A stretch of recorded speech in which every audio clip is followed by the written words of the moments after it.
welcome to Schmovie. What's up, guys? Starring myself and Steven. Who is myself? I'm Ronald. Oh, yeah, you might want to say that. All right, I always forget to... I don't want anybody thinking that I replaced you or anything. I know, a vital piece of information. I get replaced by another charismatic black person. Yes, with a voice like yours. Not going to happen. Right. So it's probably the most common feedback we've gotten on the podcast is like... I've heard porn star. 70s porn star. 70s porn star. Evening radio personality.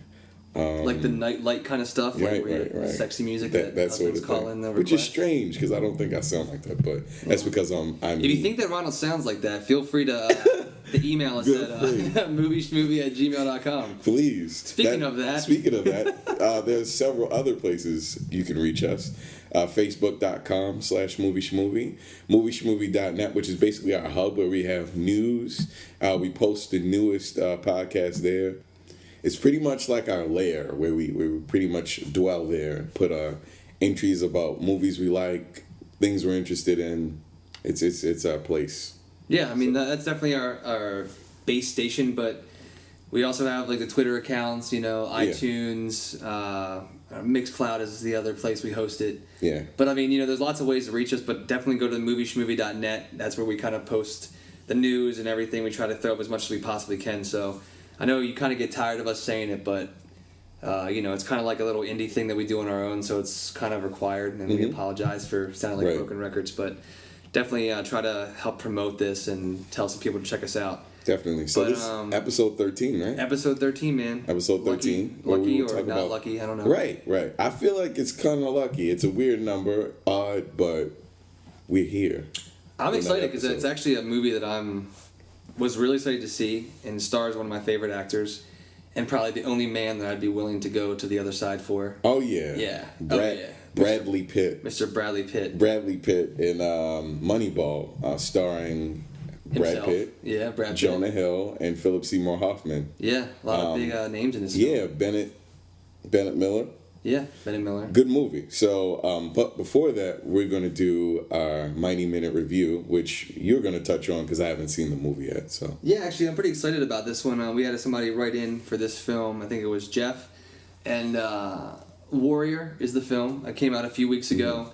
Kind of wasn't received as well as I hoped it would have been. I've been looking forward to this film. If you check out the blog, I threw a bunch of news pieces up on this over the past few months. Tom Hardy, Joel Edgerton, Nick Nolte, Jennifer Morrison are the key cast. Directed by Gavin O'Connor, who most people would probably know from Miracle, the Kurt Russell hockey film, which is another good film. But basically, Warrior is a MMA style Rocky film. Kind of like the fighter underdog going up through this big tournament, for the big prize or the purse. But it's kind of got a cool spin on it, mainly because the two central characters are two brothers, and they have their different motivations. Their father is kind of like the backbone of the two. There's a lot of family history that's brought up throughout the film, at a very diligent pace that's, I think, works really well for the movie. It's weird. I think that if this film had come out this time next year, it probably would have been a lot more successful because Tom Hardy, has probably one of the biggest roles coming up next summer, filling, the shoes of Bane for the new Batman sequel. I don't know how somebody will one-up Heath Ledger's role as the Joker. Right. But, I'm sure he's going to do, it justice. I think he will, too. But, the Warrior's in theaters now. Anybody that's a fan of the underdog story, very motivational, very emotional. A lot of really incredible choreographed fight scenes if you like MMA. I'm not into MMA, but, I was literally biting my fingers watching this movie because you don't know who's going to win. And you don't really know who you're rooting for, more so than the other. And that's one of the cool things because there's really not a bad guy in this movie. So, Warrior's in theaters now, and I definitely recommend checking it out. So, cool. Hopefully you'll watch it. I will. You were supposed to see it before me, but... I know. I haven't been too busy sleeping. Super duper sleeping on this movie. Yeah. So I think we're going to move on to Moneyball now. We're going to get right into it. We got some really positive feedback on our new format last week with Drive. So we're going to kind of keep this lean and mean and kind of cut a lot of the fat out. Oh, yeah. So like Ronald said, this week's episode's featured review is Moneyball. So here's a clip from the film. So check out Moneyball. I need more money. We're a small market team. Find players with the money that we do have. There's a championship team that we can afford because everyone else undervalues them, like an island of misfit toys. We're gonna shake things up. You don't put a team together with a computer. Billy Beane has tried to reinvent a system that's been working for years. I say it's just getting started. What is happening in Oakland? It defies everything we know about baseball. Just plain crazy. So, Moneyball is a story of early 2000s Oakland A's, struggling, managed by Billy Beane, portrayed by Brad Pitt. So basically, this team struggling. Billy Beane is really sick of the system that's being used currently, which is basically the good old boys of baseball kind of determining, based on looks and charisma and build, how a team can pretty much work together to be champions. Now, Billy really is in doubt of this old method of getting sort of old school players to determine who's going to be the next person to be the big star, right. Jason Giambi, right. Players of that caliber. Sure. And pretty much he tries to find a way to change the system. And he does. I think one of the big frustrations you kind of introduced to right away, like the film opens up on, basically the A's losing to the Yankees in the 2001. Right. I don't know if it was the divisional series or the championship series for the American League, one of the two.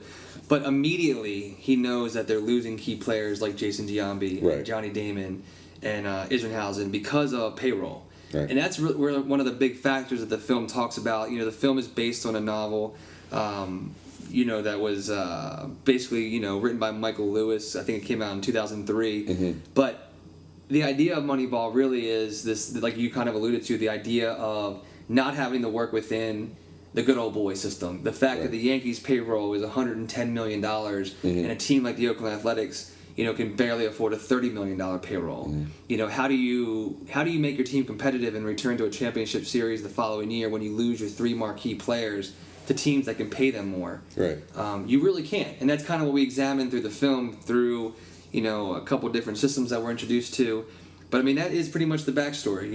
Anybody that's a fan of baseball, even if you're not, you may have heard of the story back in 2002. I remember I've always been a really big baseball guy.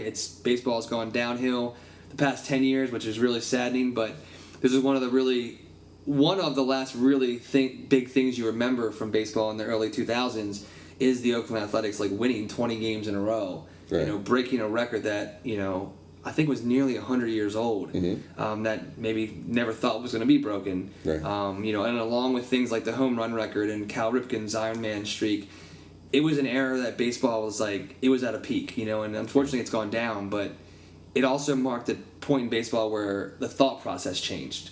It wasn't about who can we pay the most, and you learn, we kind of get introduced to that throughout this film, but I think let's touch on a little bit about the actual travel from the book to the screen, and because it wasn't a clear road, right? No, absolutely not. So originally, David Frankelis, I hope I'm pronouncing that. I think David Frankel. Frankel? Yeah, it's Frankel. Sure. Oh my goodness! I'm pretty sure it's Frankel. This name is not indicative of how it's pronounced. So this guy apparently was the first writer of the story. Then Steven Soderbergh kind of replaced him, along with another gentleman. And because of scheduling conflicts with The Contagion kind of being the movie that was being made by Soderbergh's movie, they weren't able to do it. Now, originally the movie was supposed to have bits and pieces of footage of the real life event. Some of the real players, like David Justice, was supposed to play himself, and it was supposed to be a different sort of tone to the movie. Now, because of the scheduling conflicts and all that stuff, Bennett Miller replaced them, and Aaron Sorkin rewrote the script, which kind of changed the tone of the entire film. And you can't help but wonder if Soderbergh would have done it with the footage, how it would have been. But it was really pretty interesting. Yeah, I was actually checking that out myself, and it's kind of weird because it's what it sounds like Soderbergh was trying to do with his script that he co-wrote with another writer, and his vision for the film as a director was a weird mixture of documentary style, along with some actual feature film footage, which is really, I guess from a studio perspective there was probably some butting heads because it's that's kind of hard to market a sports film like that. This film itself is kind of hard to market as a sports film because of the content. Right. It's not like those franchise teams, it's not a Yankees movie or a Red Sox movie. Right. It's a hard sell, seriously, Yeah. even with Brad Pitt. Yeah. So it's interesting. And also pretty interesting as well, Dimitri Martin was originally supposed to play Peter Brand, the gentleman that comes into Billy Bean's life that kind of changes the way he thinks about baseball. Sure. And has this system put in place to kind of use a budget and the system of runs rather than just who looks good, who's that sort of good old boy sort of system of doing things. Now, in general, I think that this movie was really good. In general? Yeah, in general. I thought that a really strong performance by Philip Seymour Hoffman, who played Art Howe. Chris Pratt, who's very famous through Parks and Recreations. Oh, yeah. Kind of different sort of character in this story, a little more serious. Playing the first baseman, Scott Hatterberg, who kind of is one of the main characters that kind of gets put into this new system that Peter Brand and Billy Bean are trying to implement. Sure. A's this kind of numbers game. Really good, strong performances from all the people. Yeah, I mean, I think the thing is like the reason that Chris Pratt actually gets like almost like he's not the star of the film, but he's a supporting role, but he's one of the stars of the team because he pretty much exemplifies what Peter Brand's idea is, and it's really not an idea that Peter Brand like really created. It was a gentleman named Bill James who they actually talk about briefly in the film, and they show a photo of him, and how he only worked at the meat factory, and it was his kind of idea that he came up with years before. And he kind of coined the term sabermetrics is what it's based on. And it's more of an objective way of looking at empirical evidence or empirical statistics of a player rather than, the number of home runs he hits. They almost place more values on he who gets on base can score, and he who scores more runs wins more games. Right. So they have this system of evaluating how many times a person can walk, how many times they've been hit by a pitch. Once they're on base, how many bases they've stolen, how many times they've been thrown out. Things like that all become much more heavy factors in whether a player is valuable enough to say, yeah, we should offer Jason Giambi more money. Because when Peter Brand comes in and reevaluates the system, it's like, it's not bad that you lost him. Right. It sucks for the team because you're like, oh, he's our star.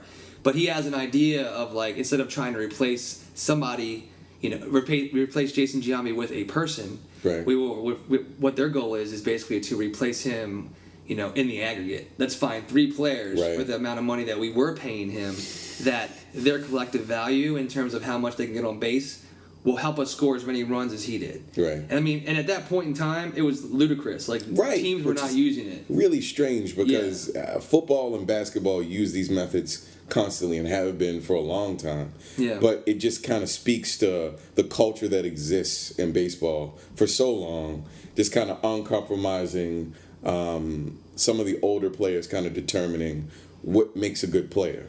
And what makes a good player in Billy Bean's eyes and Peter Brand's eyes is kind of this formula of a player rather than it literally is an algorithm that he has like on an old computer. You see him like punching numbers in certain scenes in the film, and there's like a little percentage that pops up at the end, and that's your value. It's kind of cool to see that because like as a fan, like I said, I was aware of this whole idea of what they were doing in 2002. I was much younger then, but it was like it didn't make sense to me as much as it makes sense now that I see it in the movie and in some of the more dramatic scenes. But you're right, like baseball has some of the most deeply ingrained conventions in any kind of league of professional sport. It's interesting. And there's scenes in the film where Billy and Peter are kind of going, head to head with like the team scouts that they have on staff, and like these guys are the old school guys like you were talking about. They're talking about how good looking the players are, how many home runs they hit. Right. They're looking for the players that are the 5-tool player. And in baseball, prior to that, and even to this day, I mean, those kinds of factors like he who hits for average, he who hits for power, running, throwing, fielding, like those are the 5 tools they look for. And not many players have 5. Right. Some have 2, and they hope to be able to develop 1 or 2 more. But, and that's kind of what sabermetrics kind of focused on. It didn't matter that you had 5. It mattered which combination of the 5 would put points on the board. Which is smart, actually. Yeah. And I mean, and throughout the film, you see, like, the pushback. And then you see it slowly being adopted. And then you see it in action. And in fact, like I just said, in that season, they broke a record. They won 20 games in a row. So, it's something that... It's weird because it's cool. It's weird because it's really interesting to see it take place on the screen and know myself knowing how this movie will end, right, and knowing how baseball is today. How many teams now adopt that? Right. And it's a smart sort of plan. And I mean, and like you just said, in professional sports, in other leagues, some variation of it has been in use for some time. Right. The funny thing is, though, too, I read about, and you kind of see a little bit of it in the film, the guy who created sabermetrics, Bill James, the year after this film takes place, the Boston Red Sox brought him on staff as a consultant to try to implement this idea that Billy Beane really pioneered in Major League Baseball. And he still works for the Red Sox. He has a front office position now. And he was a part of the Red Sox winning their first championship in however many fucking years that was. Yeah. 2 years or 3 years after this movie takes place. So it's kind of crazy. Like, that is crazy. Like how much ridicule this guy got, and then he becomes a part of a team. And, I mean, Red Sox are right up there with the Yankees in terms of how beloved they are and how protective their fans are. Right. And it's a team that, like, wins a championship. It's one of those things, like, I think one of the recurring themes is kind of the kickback that they get for being the first to kind of implement this. It's a radical plan, especially at a time where nobody's really doing it.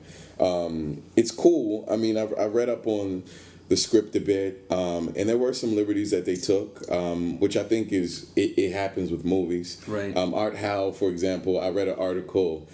Scott Hatterberg was interviewed, the actual player. Yeah. The one that played, he was a catcher turned first baseman. And there was a big plot point where there was a big opposition from Philip Seymour Hoffman's character, Art Howe, on the position. And it wasn't necessarily as big as it was played out to be. In the film? Yeah, and apparently there were liberties that were taken. But I think what that does is the opposition kind of makes his success that much bigger, and I understand that it was it's more dramatic, and you I almost get the sense too in the movie that Art Howe's like disdain for putting him at first base, is because Billy's telling him to. Right. It's like, this is the manager of the team. When is a GM, ever, as involved? You even hear players say to him throughout the film, like, I've never had a GM like Billy Beane. Yeah. Like as involved with players, talking to players the way he did. Literally, almost at times, you almost feel like he's going over Art Howe's head. Right. So I feel like in the movie, it almost more so comes off as not anything personal against Scott Hatterberg, but more of like let me flex my muscle a little bit with Billy and be like, I make the roster. I'm not putting him on. It's an ego thing more than anything. Now, in terms of like the tone of the movie, I think it's a movie that has heart, and it's cool because it's not forced. Right. And I was saying earlier, it kind of pulls your heartstrings, but not in a corny way, which I think is really nice. It kind of unravels organically rather than kind of creating these scenarios that are clearly meant for you to react a certain way. Yeah, there aren't many scenes in the film that like feel that intentional. I mean, you do have like subplots like with him and his daughter, which is probably the big like. That's like the tug maybe at your heartstrings, but it's nothing too heavy, and I feel like that's a credit to Bennett Miller. I feel like he has a very good pulse on like what this movie was intending to be, and that's like a dramatic sports film. Right. That really isn't like a traditional sports film because, like I was kind of alluding to, and this isn't really giving anything away about the movie. If you just have any idea how the baseball season ends, the Athletics don't win the championship that year. In 2002. The big climax of this film is they're actually winning those 20 games in a row. Right. That's the success of this whole system. That's the success of this film. And that's different than a lot of sports films. Because most sports films, you rally around that fictional story where that like big payoffs coming at the end, and that you're going to celebrate them winning the World Series, or you're going to know that the team in Miracle, I referenced Miracle earlier, like that they're going to win that game. Right. It's not the case here. It's more of a film about the forward thinker. Right. The person that was trying to change something with what they had to change it with. And I mean, I think that's probably something that they intentionally put in there that way, so that you walked away with the movie. Definitely. Especially, I mean, I don't know, I'm a big baseball fan, so like I feel like it affected me maybe differently than maybe somebody else that's not into baseball. Right. But that's the cool thing, though, because I feel like even if you don't know about baseball, you can go and see this film and see the struggle, see the pushback, see the success, and see the effect that it had on something that is real. Definitely. You know, when the definitely. film closes, there's little title cards that come up and talk about, you know, what effect it had on certain teams and yada, yada, yada. But It's definitely one of those movies. I think what else is really cool about it is the best movies I've ever seen, especially like sports movies, is somebody that comes in, starts off in the movie one way and then comes out the other end totally different. At first, you see Billy Bean, a very distant. He didn't really want to watch the games, very detached from it.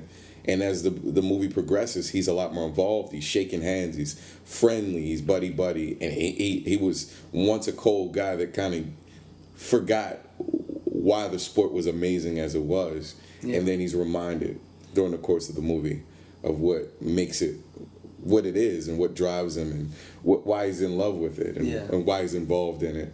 Well, you find out. It's like a biopic almost, because like Billy Bean, he was as cold as he was because he got kind of screwed. He didn't get screwed, but he kind of didn't pan out to be all that he could have been. Right. I was talking about those 5-tool players, and like they actually call him that in the film, and you find out like he was drafted out of high school to play for the Mets, right. And he failed miserably. Like he wasn't meant to be a Major League Baseball player, and that's kind of like you can see that sticks with him, and that's one of the things I like too about the film is that Bennett Miller does a really nice job of like piecing together. He drops in little backstory like vignettes to show you where Billy's motivations are coming from.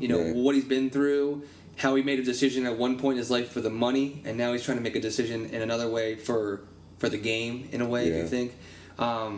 But yeah, it's done really well. I think. I also want to point out some of the acting. Like I said, I'm a huge fan of Brad Pitt's.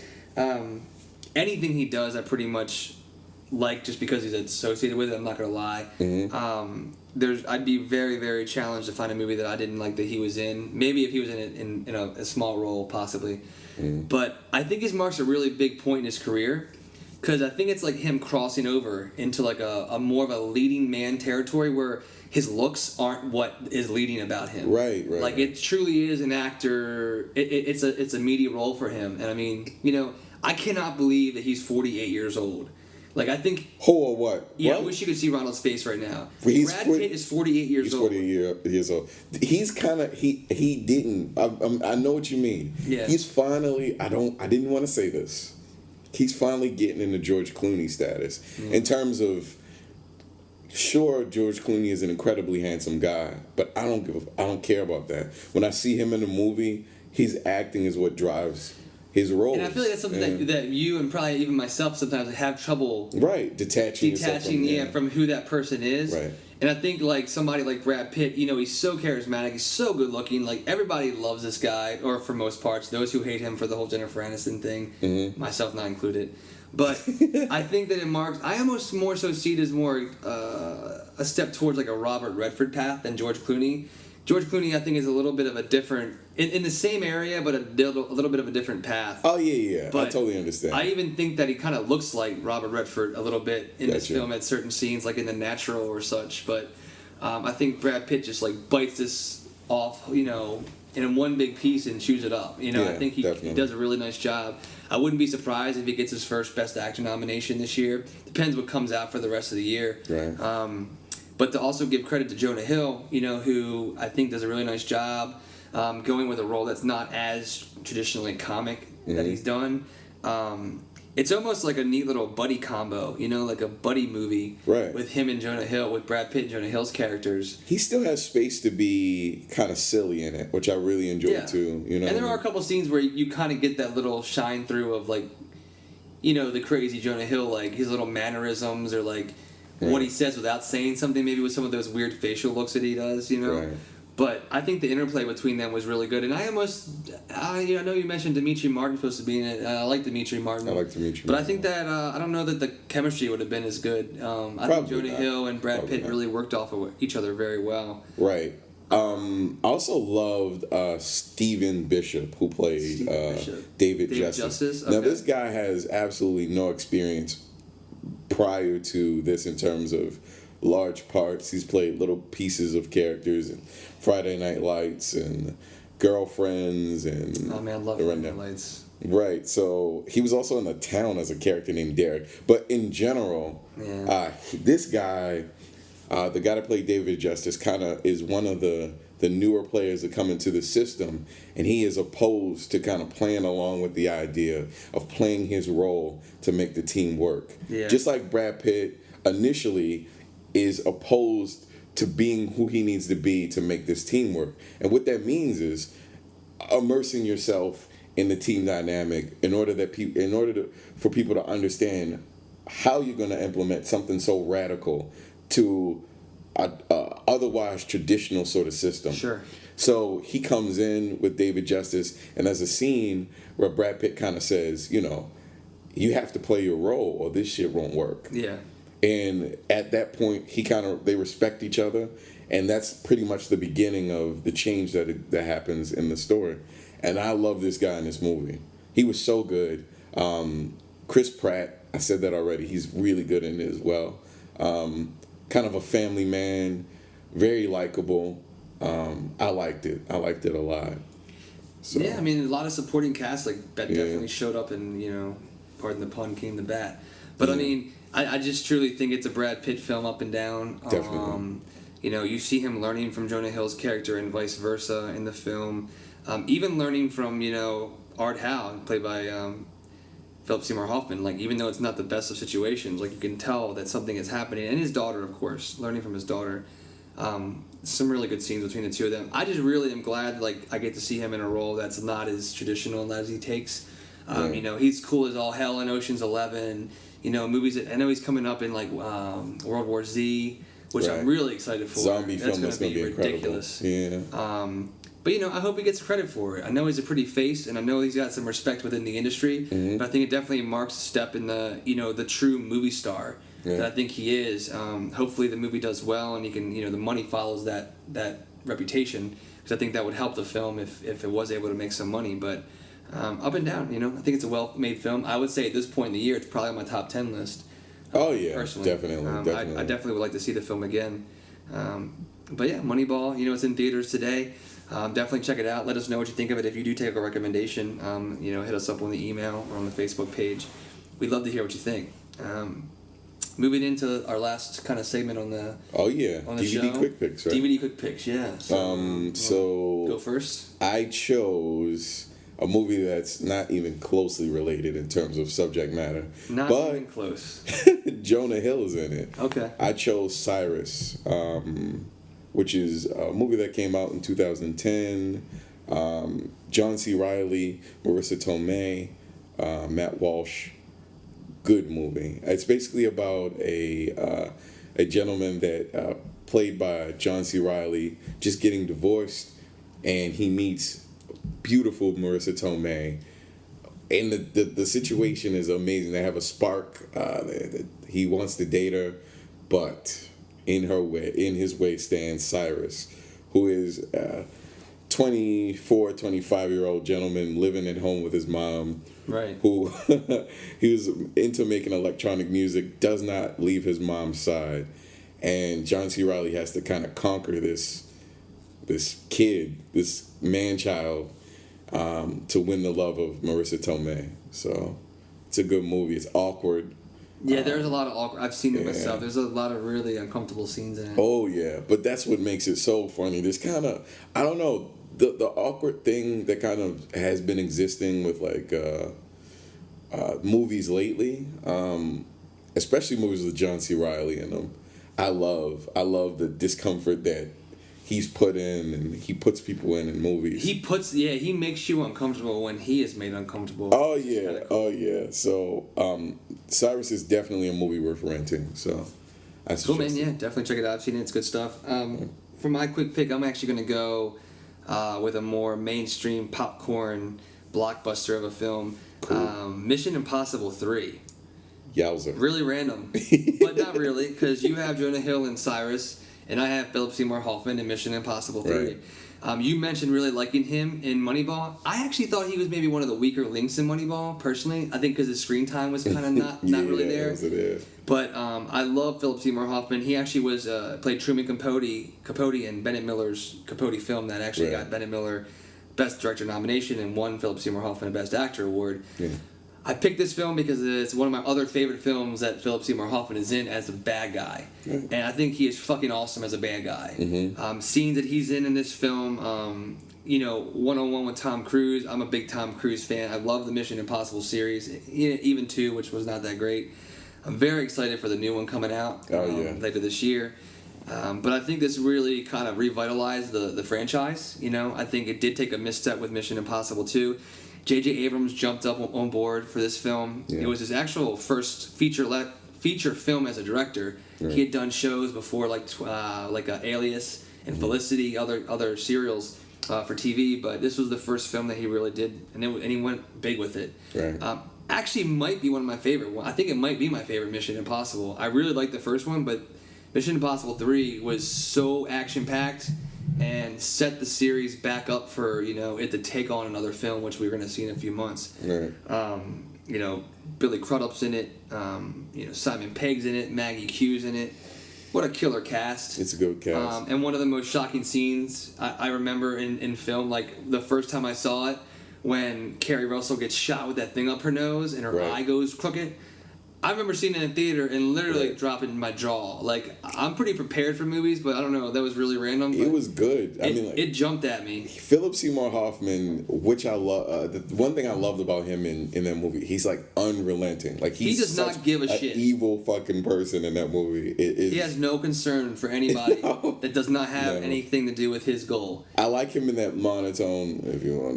If that's what you want to do. Oh, that's good, man. Fucking love him doing That's that. good. That's pretty good. He has a great voice in general. I love Philip Seymour. I think that's why I liked him in Moneyball so much. It's that monotone, but you see in his facial expressions that he's fucking furious. Yeah. You know what I mean? I definitely can see that. I'll agree with that, yeah. Right. And that's like in Mission Impossible, like when he's just talking to Ethan Hunt, you know, and they're like kind of going at it, you know, meeting of the minds. He doesn't change his tone. He doesn't. You know, he's cool as a cucumber, but you know he's like fucking pissed. Yeah. You know, he's trying to think of whatever he can do to ruin the day. Definitely. But yeah, Mission Impossible, obviously it's on DVD. Little different than Moneyball, but definitely worth checking out. Cool. But that's going to wrap up this episode number 13. You know, as always, it's going to be in iTunes. It's going to be on the Mixcloud site. If you can, subscribe to us through iTunes so you can always keep up to date when we release these guys. We try to do one every week. Right. We've been really on the ball with it recently. We have a couple things planned for the next few weeks, so we'll be definitely on task for the rest of the we have a good of the schedule fall. planned out. Yeah. Be sure to share it with your friends. If you do listen to it on iTunes, I can't stress how important it is to actually write a review for it or to rate it, like with the star system. Right. Really important because when people search for movie reviews, like podcasts on iTunes, things that have been rated, things that have received reviews, list higher in search results. So whatever you can do to help us maybe get our little baby listed a little higher. Please. Maybe in the top 100 even. Who knows? That'd be nice. I know I'm getting crazy with my ideas here, but I'm being an optimist. Yeah, Right, forward thinking like Billy Bean. There you go, buddy. Peter He Brad. inspired me. But yeah, we're basically on every site, like Ronald said when the show started. So you know how to reach us by this point. And we always want feedback. So if you're liking the new format, have suggestions for us, maybe things we can try out new. Feel free to email us. The most important thing is movieschmovie@gmail.com. And as always, thank you so much for listening, and you've made our day. Absolutely. Thank you. See you guys later. Bye-bye. Bye-bye. Try to get one more in there to beat me. Yep. See you guys later.